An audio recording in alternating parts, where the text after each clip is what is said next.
Buenas, buenas.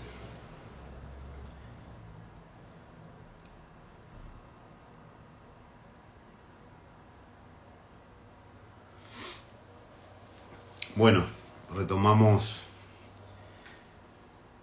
los vivos. En julio estuvimos de licencia, así que retomamos ahora en agosto y seguiremos hasta fin de año con el último jueves de cada mes. Hoy lo hicimos un lunes porque el jueves pasado fue feriado y bueno, lo corrimos un poquito. Así que la idea de... Hola Giovanna. La idea de este vivo es poder intercambiar algunas ideas acerca de los celos. Había un problemita ahí con la conexión. Si ven que no me escuchan o algo, me avisan. Hola Giovanna.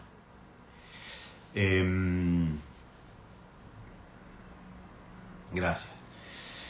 La idea entonces es siempre generar un intercambio. Con esto que les quiero decir, que si ustedes consideran que hay algún tema que les puede resultar interesante poder intercambiar y que está en la base de mi conocimiento, siempre son bienvenidas las ideas. Y lo mismo, alguna sugerencia, alguna pregunta, lo que sea, en el transcurso del vivo. Si no sé la respuesta, bueno, me comprometo a estudiar, a leer y después responderla, porque no es tampoco que uno sepa de todo, ni nada que se le parezca. Pero sí, la idea de este vivo es poder intercambiar acerca de los celos y los aportes que puedo hacer desde la genopsicosomática, la programación neurolingüística y la psicogenealogía. Lo primero, y creo que es fundamental, es poder diferenciar un poco los celos del amor.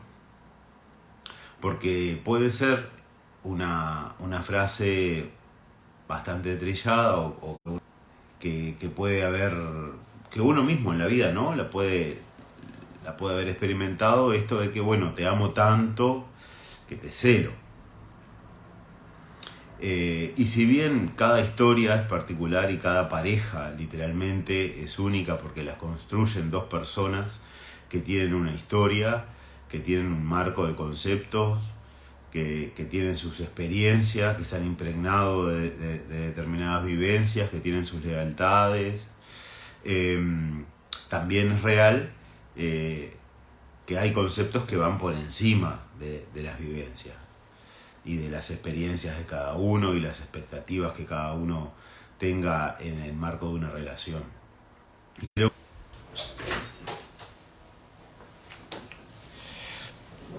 Perdón que abrí la puerta ahí porque creo que está fallando la conexión. Y creo que lo principal acá es poder diferenciar esto de, bueno, te amo tanto que te celo. En otro vivo que estuvimos intercambiando, habíamos dicho que el amor de alguna manera es esta decisión de todos los días de construir, pero de construir desde la expansión individual y de la pareja y en el marco de la libertad. Entonces son conceptos que, si bien, insisto, cada pareja es única y es un universo en sí, construido por esos dos individuos,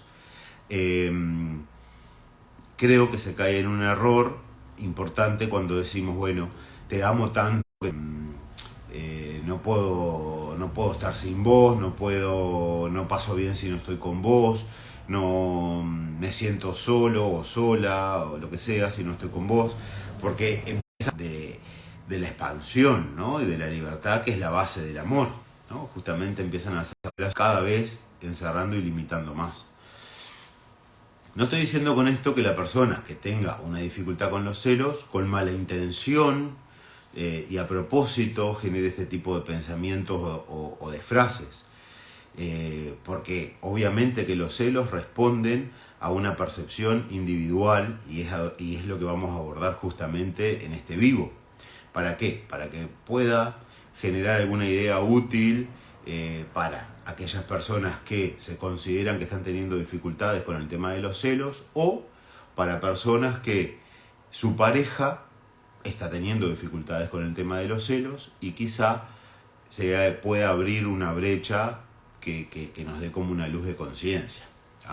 Si bien no es que por escuchar un vivo uno va a zafarse del tema de los celos, porque lleva mucho trabajo personal, porque tiene que ver mucho con nuestra historia.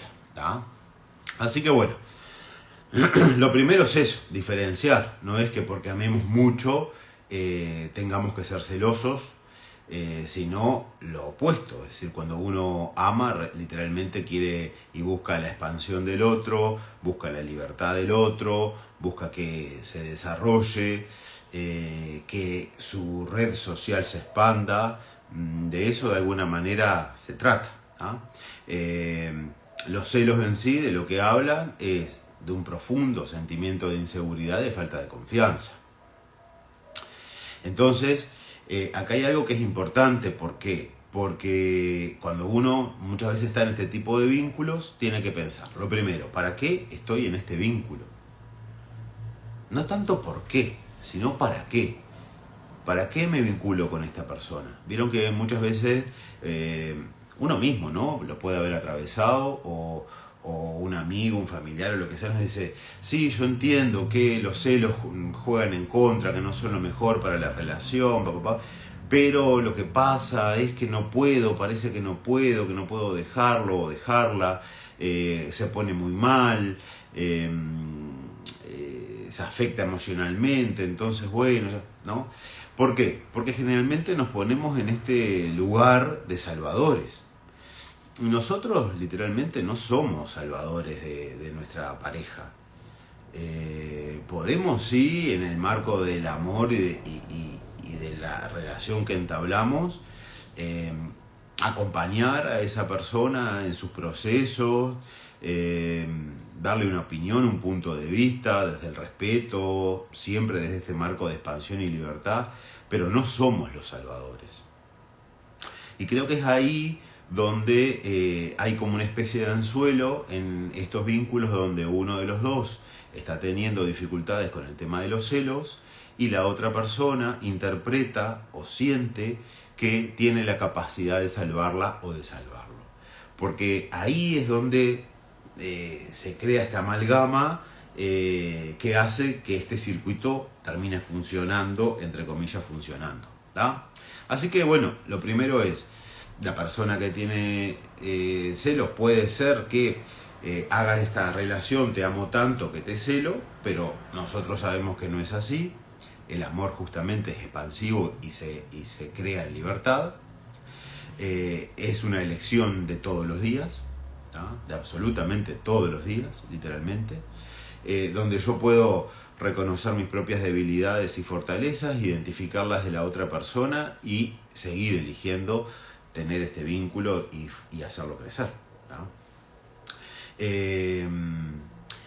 De lo otro que nos habla es de un profundo sentimiento de inseguridad y un profundo sentimiento de falta de confianza. Pero ¿qué hay en el fondo de esto de los celos? En el fondo lo que hay es mucho miedo. Lo que uno quizá pueda ver desde afuera son personas que bueno, como te amo tanto, como te necesito tanto, como te quiero tanto a mi lado, es como que veo fantasmas, ¿no? En el compañero de trabajo, o en la compañera de gimnasia, o porque llegaste más tarde, o porque te quedaste conversando con X persona, o porque me dijiste que ibas a venir a tal hora y en realidad llegaste a otra. Pero en el fondo lo que hay es miedo. ¿Miedo a qué? Y bueno, miedo al abandono y miedo al rechazo, pero sobre todo mucho miedo al abandono. Y acá es donde podemos hacer esta conexión hacia lo que siempre en todos los vivos terminamos hablando, que es el proyecto y sentido de vida.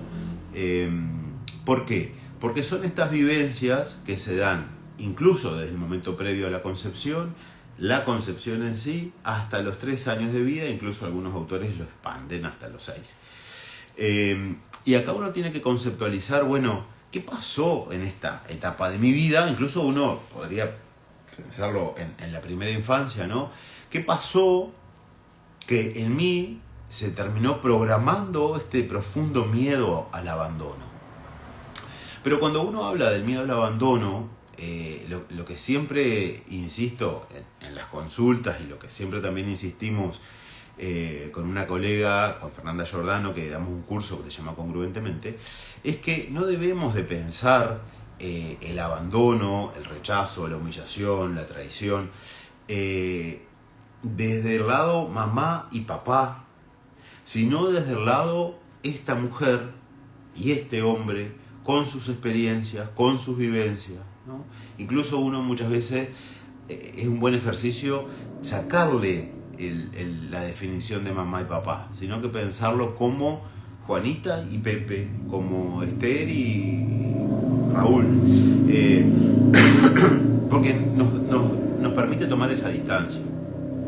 Entonces cuando uno habla de abandono, no en todos los casos es ese abandono literal, el abandono como tal, ¿no? Muchas veces uno cuando imagina o piensa en este concepto del abandono, se imagina, bueno, niños que quedan al cuidado 100% de otras personas que no son sus padres, que son literalmente abandonados, ¿no? Y esos son algunos casos, pero no son la mayoría. Si nosotros pensamos en las personas que tienen algún tipo de dificultad con el tema celos y pensamos en el número de personas que son abandonadas desde la literalidad del abandono, no hay una relación, ¿no? ¿Pero por qué? Porque cuando hablamos de abandono no hablamos de ese lugar tan literal.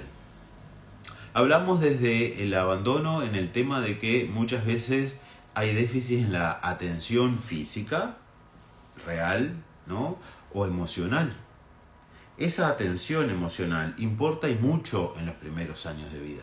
Recordemos que el niño, las principales necesidades que tiene es recibir amor y que sus padres se sientan felices por su presencia.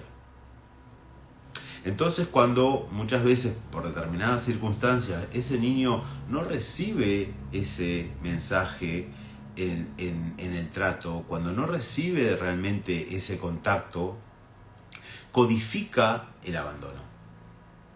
Muchas veces también se da esta intermitencia, ¿no? Es decir, uno de los padres que está un tiempo y desaparece, que está un tiempo y desaparece, y se termina programando esta experiencia que tiene que ver con el abandono. Este abandono en la vida adulta genera determinados patrones en cuanto al apego. Y es este tipo de apego el que termina influyendo en cómo me voy a vincular con mi pareja. Cuando nosotros muchas veces hablamos con alguien que tiene dificultades con el tema celos, no es que no lo identifique, ¿no? Estamos hablando a nivel del celo no patológico, no de la celopatía, que tiene que ver ya con otro tipo de dificultades que no las voy a abordar acá porque seguramente exceden a mi conocimiento, pero que tiene que ver con el narcisismo, con situaciones donde literalmente veo y percibo y experimento experiencias que literalmente no existen, ¿tá? Pero a un nivel de trastorno mucho más severo, ¿tá? Estamos hablando del celo común y silvestre, por llamarlo de alguna manera, que todos en nuestra vida de adultos seguramente hemos estado en contacto, sea porque lo experimentamos nosotros, sea porque nuestra pareja lo experimentó, sea porque un amigo lo experimentó, la novia de un amigo lo experimentó y nos ha llegado esta información, ¿tá? Seguramente la mayoría de nosotros ha estado en contacto con esto, ¿no? Este celo común, que me rechina un poco la palabra común, porque el celo nunca debería de existir en el marco de una relación, pero bueno, existe en muchos casos, ¿tá? Entonces, ¿qué sucede? Cuando existe lo que se llama una herida de abandono, la persona termina codificando determinado patrón en el apego con el otro, con la pareja, ¿tá? Un apego que de alguna manera termina programando cómo percibe la realidad. ¿Qué peligros percibe en la realidad? Y el principal peligro en una persona que ha tenido herida de abandono y de alguna manera no la ha abordado adecuadamente en su vida adulta es el miedo justamente a que lo abandonen, a que lo rechacen, a que lo dejen. ¿Qué hace para que esto no suceda? Y se van incrementando los niveles de control. Niveles de control que generalmente terminan disparando niveles de ansiedad, porque es una especie de círculo que se va retroalimentando. Cuanto más controlo, sé que no llego a tener el control absoluto de todo, entonces aumento un poco más la ansiedad para estar aún más alerta, y como estoy más ansioso siento que pierdo el control y es un feedback positivo, es decir, se va retroalimentando, ¿tá? Y acá hay que tener cuidado con el control. ¿Por qué? Porque hay una especie de nivel de control que está como naturalizado en los vínculos de pareja. El control de que, bueno, sí, a mí me gusta revisar el celular de mi pareja. El control de que, bueno, yo ya sé que si sale de trabajar a la 1 de la tarde, a la 1:20 está en casa. El control de más o menos cuánto demora si sale a hacer los mandados. Voy como que sutilmente en lo cotidiano controlando la vida y las acciones de mi pareja. Pero parece que del otro lado, en esta naturalización, es como que, sí, bueno, ella es así, él es así, se aburre si se queda sola o se queda solo, se aburre si salgo con mis amigos, no le gusta mucho que me vaya un fin de semana a la playa con mi familia, en una reunión de primos, porque no la pasa bien, se empieza como a naturalizar. Y bueno, yo soy así, lo que pasa que hace tanto que estamos juntos que ya me acostumbré tanto que no la paso bien si vos no estás. Eso es ir en el entramado del vínculo, de lo cotidiano, ir aceptando y naturalizando el control. Y en esto realmente hay que tener cuidado. En otro vivo habíamos hablado de algunos modismos. Creo que la conexión ahí está media débil. Uno puede ser el distante, ¿no? Llego, por ejemplo, de trabajar un poco más tarde porque me entretuve charlando con alguien en la calle, o porque me entretuve mirando vidrieras, o porque capaz que se me pinchó el auto o la moto o lo que fuese. Entonces llego y digo, hola, ¿cómo estás? Bien. ¿Qué hiciste? Nada. ¿Comiste algo? No. Ese tipo de comunicación distante es control. El otro es el nivel de control interrogador, que se llama, ¿no? Por ejemplo, llego en la misma circunstancia, llego más tarde de trabajar, por X motivo, y la otra persona me dice, ¿y qué hiciste que llegaste 1:30?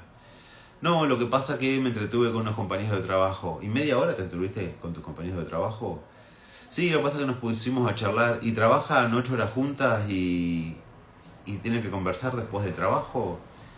Y empiezo a ¿y de qué hablaron? Empiezo a interrogar. ¿Ah?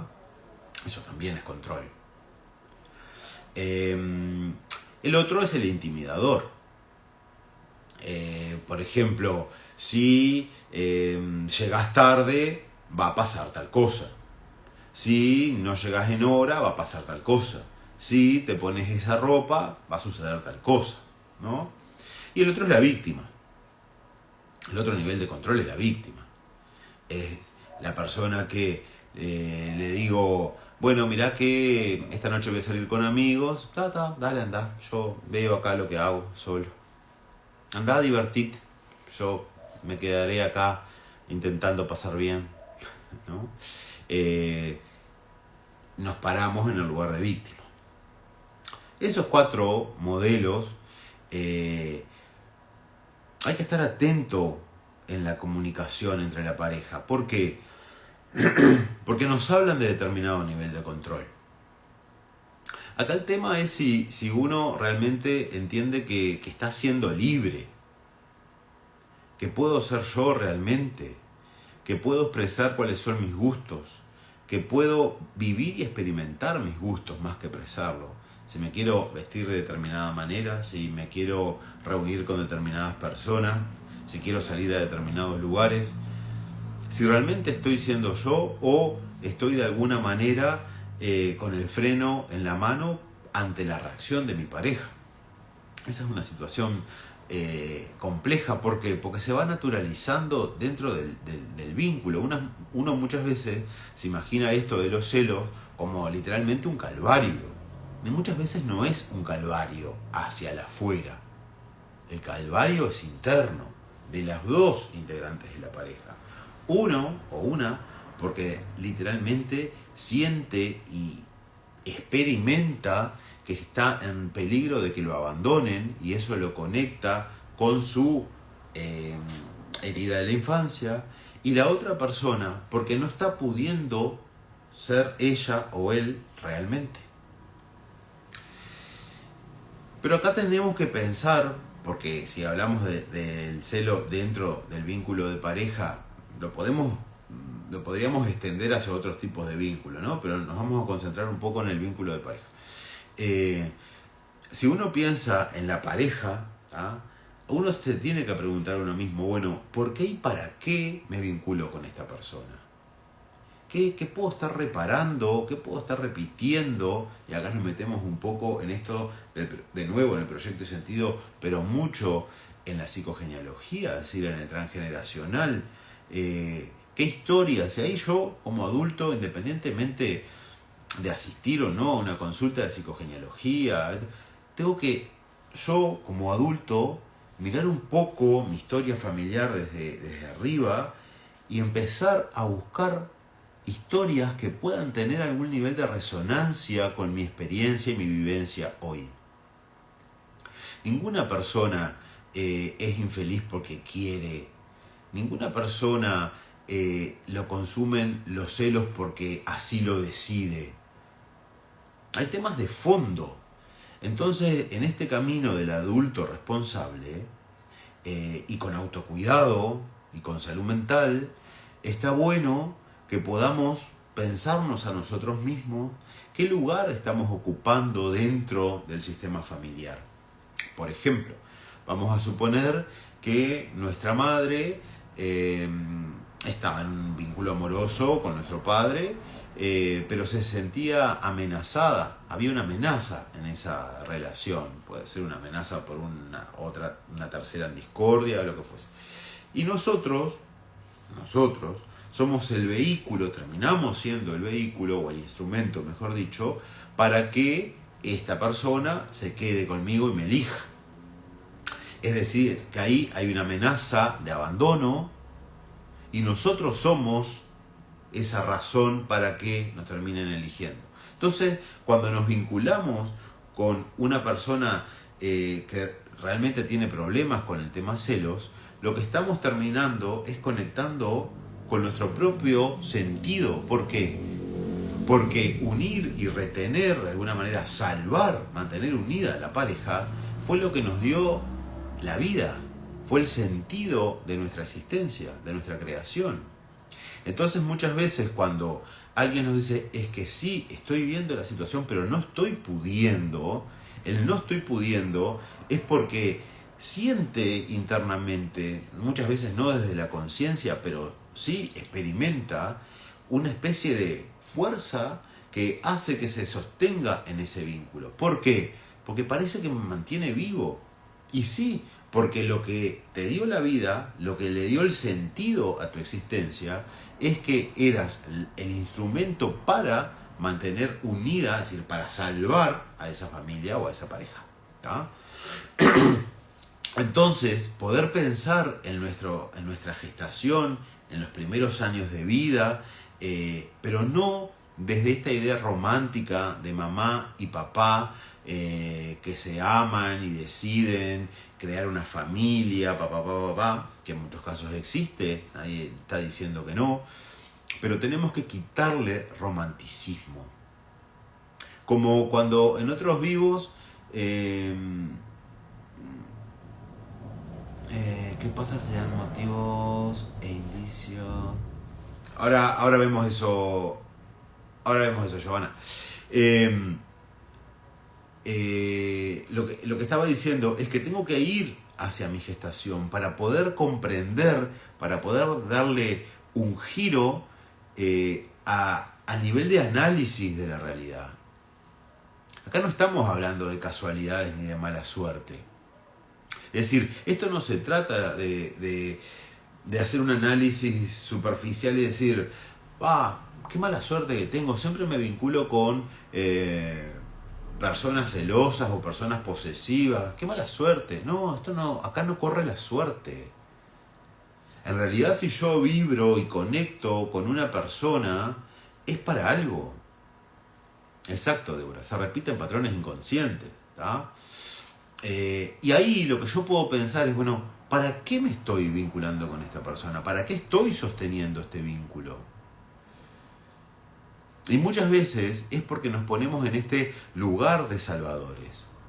Decimos, no, pero conmigo va a cambiar, conmigo va a aprender, no sé qué, conmigo... Y lo podrá hacer, pero no es que lo haga conmigo. Lo hace si realmente como adulto o como adulta, primero que nada, identifica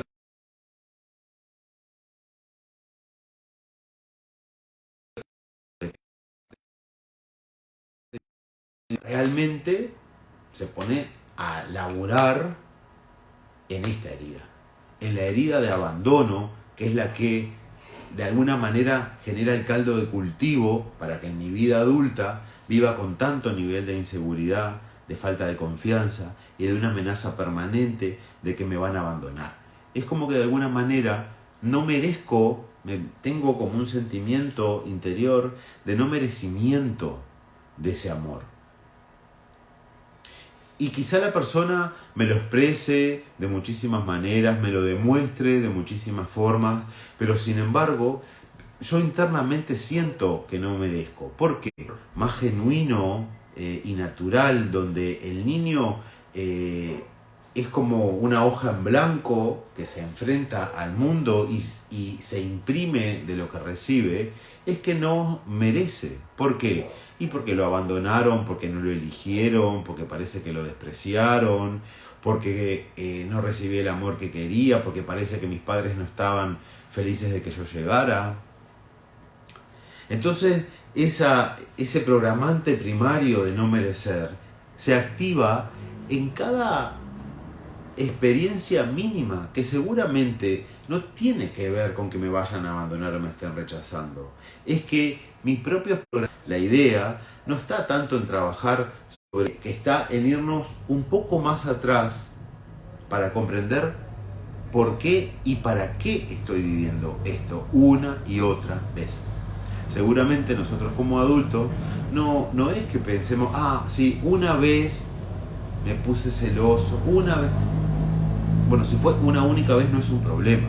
Ahora, si en todos nuestros vínculos de pareja o en un solo vínculo, pero a lo largo del tiempo, permanentemente estoy percibiendo esa amenaza, es porque hay algo de fondo que es mucho más profundo para tratar y comprender.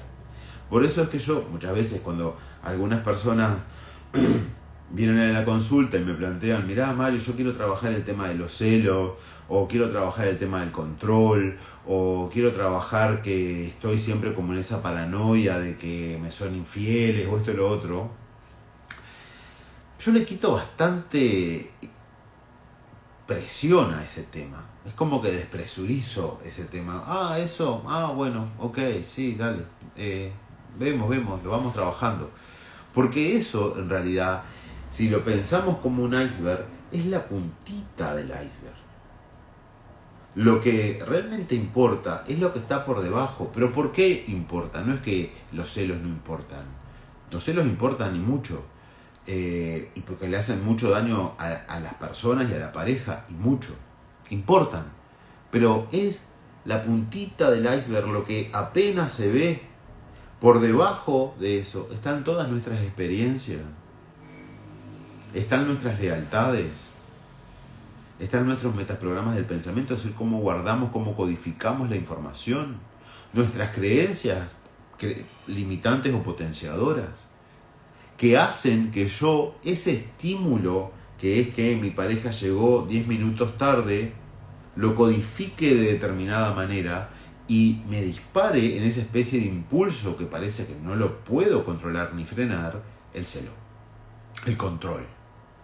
Entonces, la idea está en trabajar en eso que se disparó, en ese nivel de control, en ese celo, en la desconfianza, y no.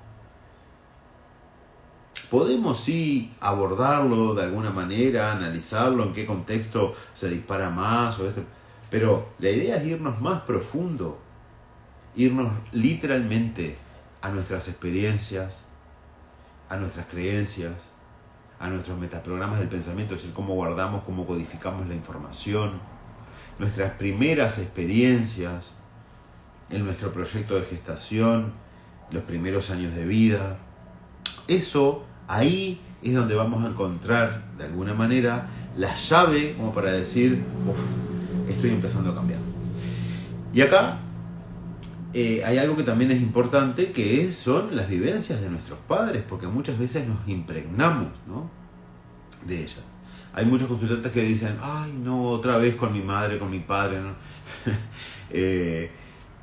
Y sí, uno puede entender que quizá a lo largo de los encuentros puede ser tedioso, ¿no? Pero no es algo en contra de mamá o en contra de papá o de la abuela, no. Es porque entendiendo y observando las vivencias y los comportamientos desde afuera, de la manera más objetiva posible, que no es que alcancemos la objetividad al 100%, sino que la manera más objetiva posible, ¿tá?, podamos comprender cómo vivieron, qué experiencias tuvieron y cómo nosotros de alguna manera nos podemos haber impregnado de esas vivencias. Por ejemplo, si fue criado en un ambiente donde la amenaza de que se destruyera el vínculo de pareja y la familia, que para mí, niño, es como que se me termine el mundo porque son mis referentes, son los que me dan amor, son los que me aceptan, son los que me alimentan, los que me protegen. Si vivo en esa permanente amenaza, si vivo permanentemente en ambientes donde el control es algo que está naturalizado, si muchas veces yo, niño, soy utilizado como vehículo para obtener información o para que la pareja de mis padres no se destruya, o como la amortiguación para sostener una familia, una relación de pareja que ya no está funcionando, eso en mí, niño, me impregna absolutamente.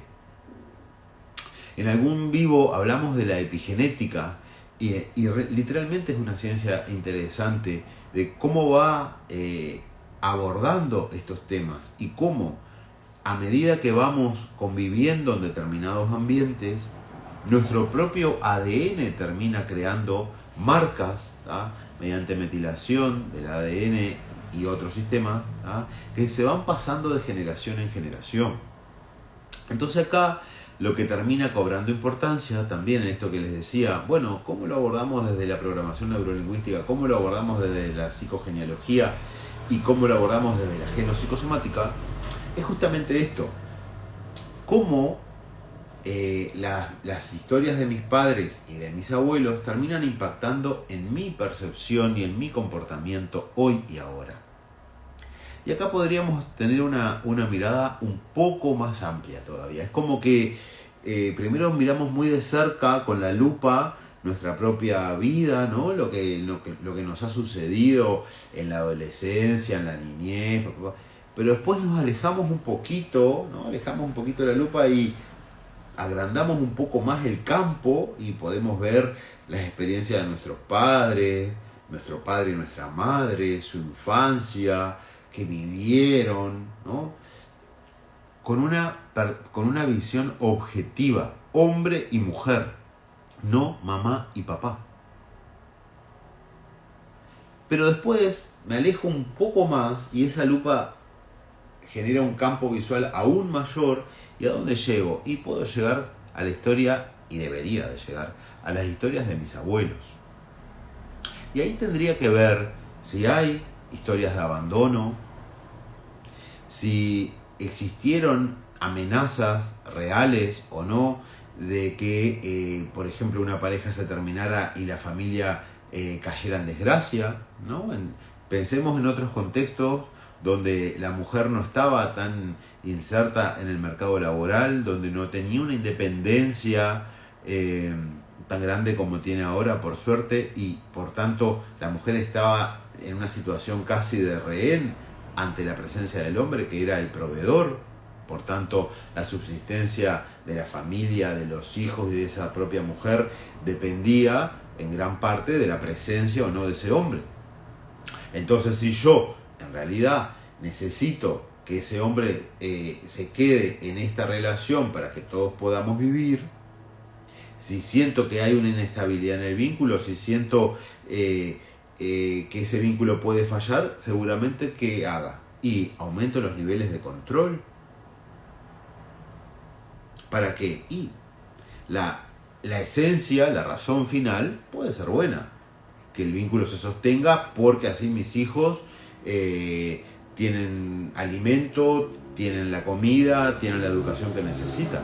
Estamos pensando mucho tiempo antes, no hoy en el 2023, si bien esta situación que estoy de alguna manera queriendo recrear también se da en este momento.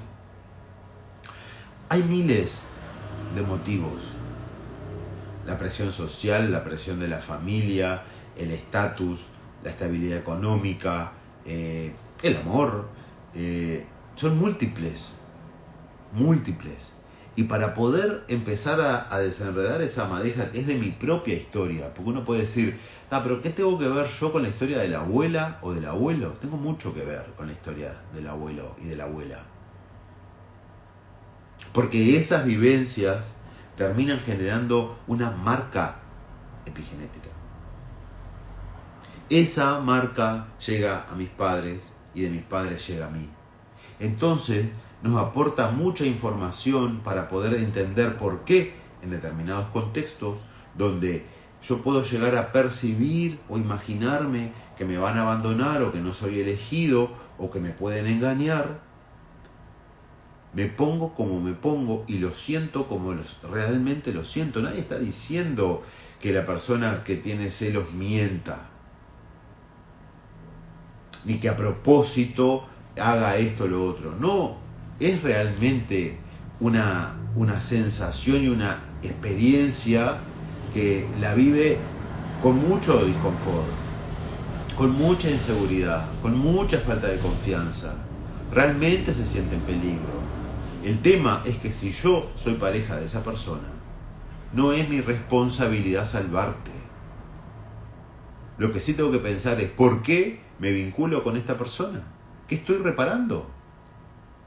Quizá vengo de una historia donde hubo abandono, donde mi padre abandonó a mi madre, entonces hoy me vinculo con un hombre que es posesivo, que es extremadamente controlador, que es extremadamente celoso. ¿Por qué? Y porque parece que no me va a dejar como mi papá dejó a mi mamá. Y digo, ¿cómo me ama tanto, no puede vivir sin mí, no va ni a pescar con los amigos para no dejarme sola. No, en realidad parece que estoy reparando la historia de mis padres, pero no estoy reparando nada. Lo que estoy haciendo es encarcelarme en una historia que me quita por completo la libertad. Entonces, ¿cuál es la invitación? La invitación es que cuando estemos en este tipo de vínculos, no solamente miremos a la persona que tiene la dificultad con los celos como el objeto de, tenés que cambiar, o tenés que ir a terapia, o tenés que hacerte ver, yo qué sé qué. Nosotros, si estamos sosteniendo ese vínculo donde hay control, donde hay posesión, donde hay celos, también tenemos que mirarnos hacia adentro y decir, ¿por qué y para qué estoy sosteniendo este vínculo? ¿Qué representación tiene para mí? ¿Cómo se conecta con mi historia? ¿Qué estoy reparando de mi historia? Pero ¿cuál es el precio de esa reparación? El precio es que pierdo absolutamente la libertad. El precio es que pierdo absolutamente el libre albedrío porque no soy yo. Soy en parte lo que mi pareja quiere que sea y nunca voy a llegar al estándar. Voy a vivir como el cuy, no sé cómo se llama el animalito, que vive dando vuelta en la ruedita. Voy a dar vuelta en la ruedita y dar vuelta, dar vuelta, dar vuelta y no voy a llegar nunca a cumplir el estándar. ¿Por qué? Porque la otra persona tiene una herida de abandono y ante cualquier detallecito se va a incendiar por dentro porque interpreta que está en extremo peligro de que lo vuelvan o que la vuelvan a abandonar. Entonces la invitación no es solamente a decir, ah, qué horrible, sos celoso, sos celosa, sos posesivo, ah, qué espantoso. Sí, no está bueno. También la invitación es hacia uno mismo, es decir, ¿por qué elijo, por qué estoy en un vínculo de pareja con una persona posesiva, celosa, controladora o controlador? ¿Por qué y para qué? ¿Qué estoy de alguna manera reparando? ¿Qué estoy de alguna manera repitiendo?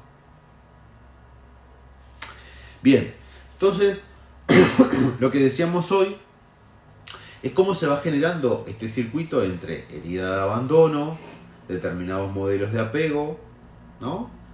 Y cómo esos modelos de apego se van visualizando en mi sentir y en mis comportamientos, que tienen que ver con esto de la falta de confianza, el control, en sus modismos, ¿no? Pero si uno mira a la pareja, incluso lo puede expandir un poquito más, ¿no? Hacia el resto de los integrantes de la familia como un sistema, que de hecho es lo que somos un sistema, donde uno cambia el resto. Por eso es que está bueno generar también estas instancias que, si bien no tienen el valor de un encuentro terapéutico ni nada que se le parezca, pero sí tienen el valor de poder dar visibilidad a determinados temas que muchas veces quedan ocultos, que muchas veces se naturalizan y parece que se van camuflando con lo cotidiano y con el yo soy así, siempre fui así, ¿ah? Él es así pero me ama, ella es así pero en realidad es terrible pareja, ¿sí? Nadie dice que no. El tema es el efecto que tiene en mí, si realmente soy yo. Pero bueno, si pensamos la pareja y podemos expandirlo incluso un poco más al resto de la familia como un sistema, que es lo que somos, este tipo de experiencias, ¿no? De heridas, que un dato importante, un concepto importante del tema heridas de la infancia, que seguramente el próximo vivo sea heridas de la infancia únicamente, heridas de la infancia, es que la herida jamás desaparece. La herida en realidad la hacemos consciente, duele bastante elaborarla, y después lo que sucede es que como la herida está cicatrizada y yo soy consciente que la tengo, no duele. Pero tengo que siempre estar atento que esa herida forma parte de mi estructura, y que ante determinados contextos, ante determinados estímulos, en determinados lugares o determinadas circunstancias, esa herida puede llegar a abrirse. Y no hay una receta mágica para decir, ah, yo tengo una herida de abandono, pero ya la laburé, porque ahora estamos con este concepto de que ya sané, ya trabajé, y ya está, me desprendí. No, la herida está ahí.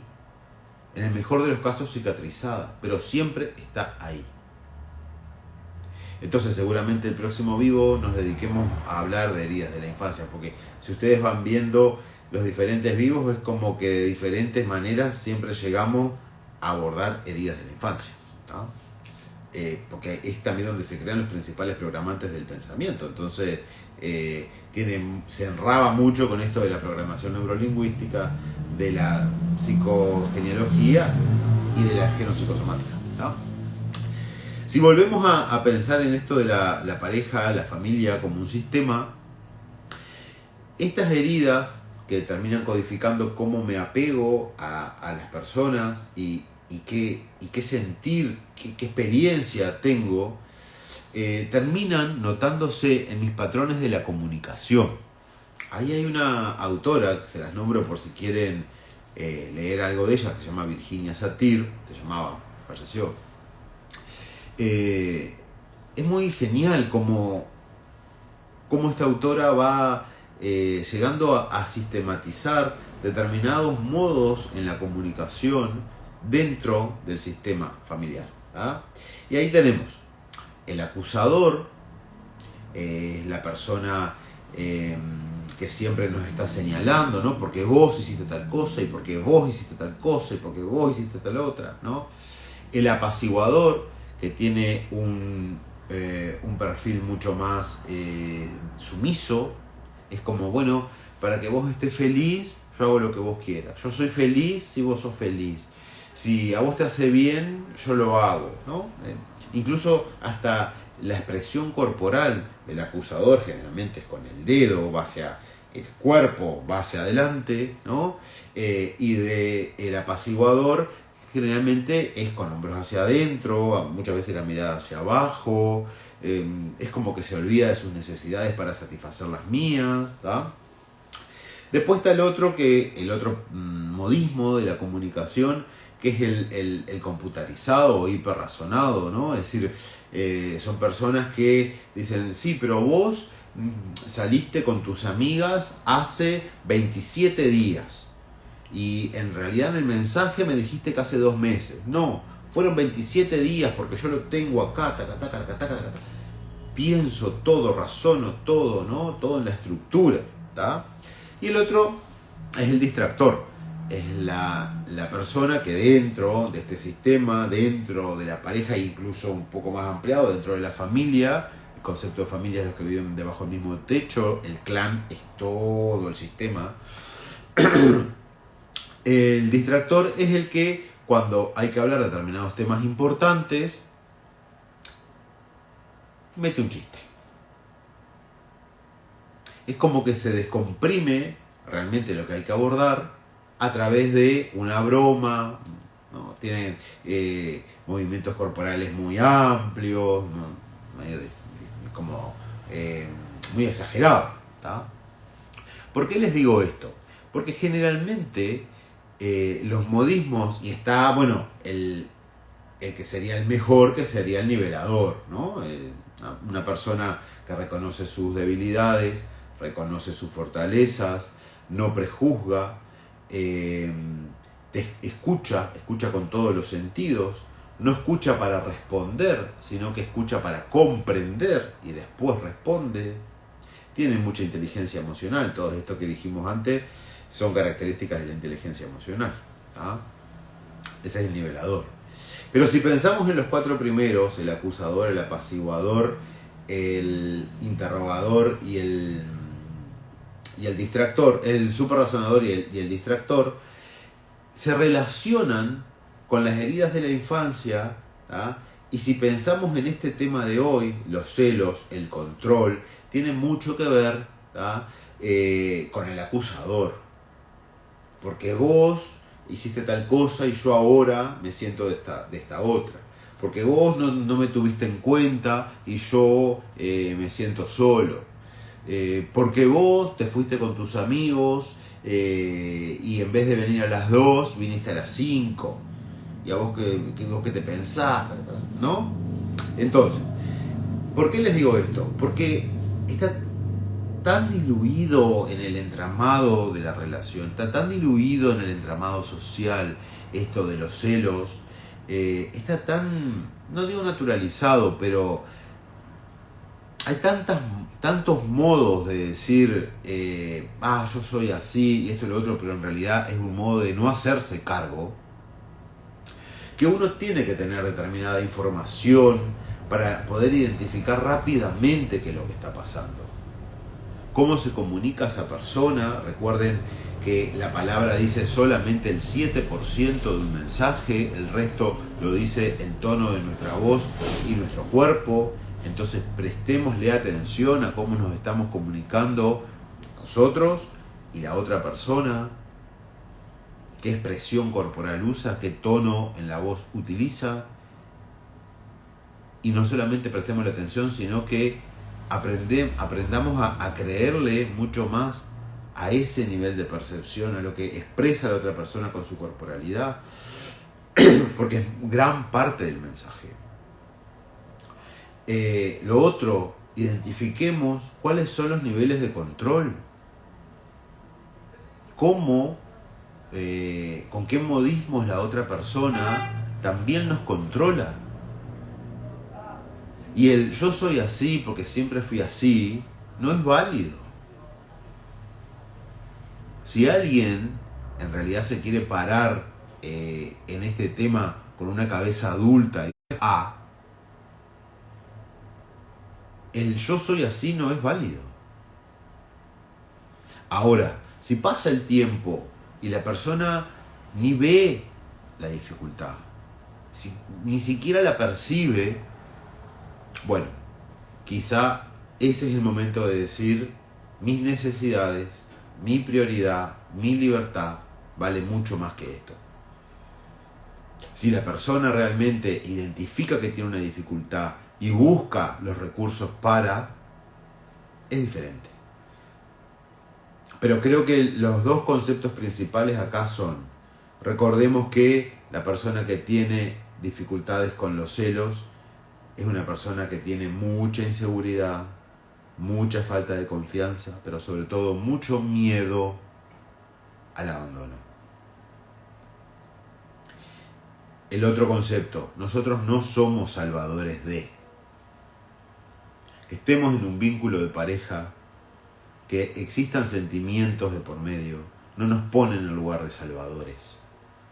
Cada persona, cada adulto, tiene la responsabilidad de tomar acciones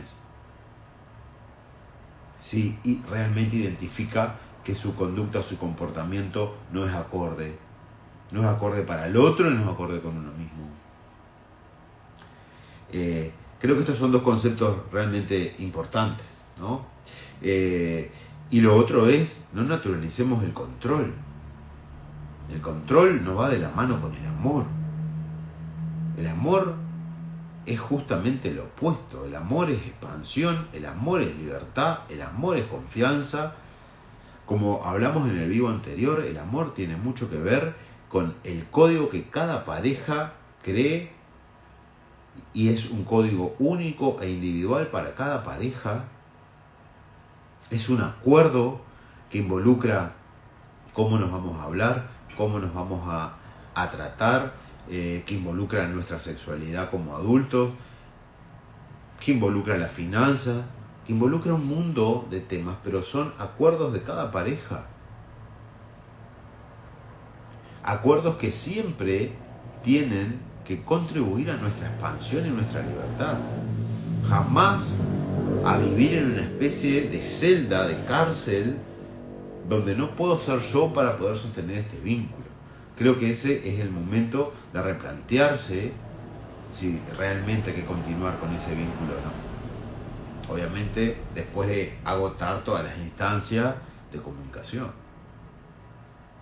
Entonces, el te celo porque te amo no corre. Si realmente me amás, permitime y permitámonos juntos expandirnos. Permitámonos juntos ser más libres. Permitámonos elegirnos mutuamente todos los días. Obviamente que con fortalezas y con debilidades. Sacándole ese ese manto romántico que se le ha creado al amor. Obviamente que desde un lugar adulto. Pero la frase que está bastante instaurada en el inconsciente colectivo de si me cela porque me ama tanto, es literalmente la niebla en el cristal, no desde un lugar de maldad, es la niebla en el cristal de quien se está viendo amenazado o amenazada ante el abandono, ante la desconfianza, ante el miedo a la soledad, y también la niebla en el cristal que hace que la persona que es parte de ese vínculo no pueda decir doy un paso al costado o de esta manera no va más. Porque mi libertad tiene un valor, porque lo que yo quiero, siento y quiero vivir tiene un valor, y si no están dadas las condiciones para que eso exista, tengo que dar un paso al costado. Así que bueno, nos quedan 3 minutos. Los celos, generalmente vinculados a herida de abandono, terminan codificando cómo nos apegamos a los demás. El gran miedo es justamente al abandono, a la soledad. Nos cuesta mucho confiar. Siento mucha inseguridad. Esto no es la panacea para alguien que siente celos. Capaz que no con estos nombres, pero internamente sabe de lo que hablamos. La otra parte, ¿por qué me vinculo o para qué sostengo ese vínculo con una persona que es posesiva, celosa? Que estoy reparando, que estoy repitiendo. Porque obviamente que acá no hay casualidades. Por algo estoy con esa persona. Por algo me emparejo con ese ser humano, con su historia.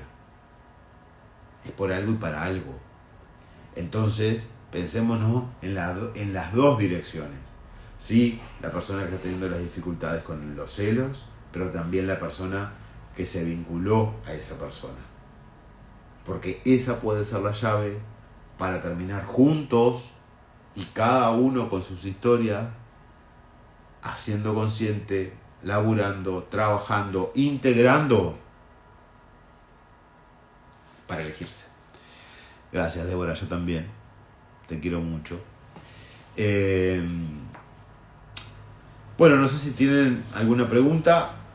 Se me ocurrió el vivo que viene hablar de esto de heridas de la infancia porque si ustedes van viendo los vivos, más acá o más allá, siempre terminamos hablando de esto. Entonces dije, bueno, ¿por qué no hacer un vivo que sea heridas de la infancia? Hablar de todas ellas, ver cómo se manifiestan en la vida adulta y ver de alguna manera cómo las podemos trascender, transformar, integrar a nosotros, a nuestra propia vida, a nuestra propia estructura, para convivir con ellas desde un lugar sano y amoroso, pero sobre todo en libertad. Bueno, muchísimas gracias a todos por los mensajes. Si dicen, bueno, no, capaz que no, que heridas de la infancia, no. Vamos con otro tema que me gustaría más. Gracias, Claudia. Me lo escriben, me ponen, no, vamos con otro tema, que es preferible. Bueno, dale, vamos con otro tema. Gracias, Fabi. Les mando un abrazo a todos. Muchísimas gracias por los mensajes. Yo crezco en estos vivos porque no se piensen que todo me sale así espontáneamente. Antes le pego una leída a las cosas, ¿no? Porque uno si no corre el peligro de equivocarse. Así que bueno, muchas gracias por los mensajes y nos vemos, no me acuerdo ahora la fecha, pero el último jueves de septiembre. Lo contrario. Les mando un abrazo enorme a todos.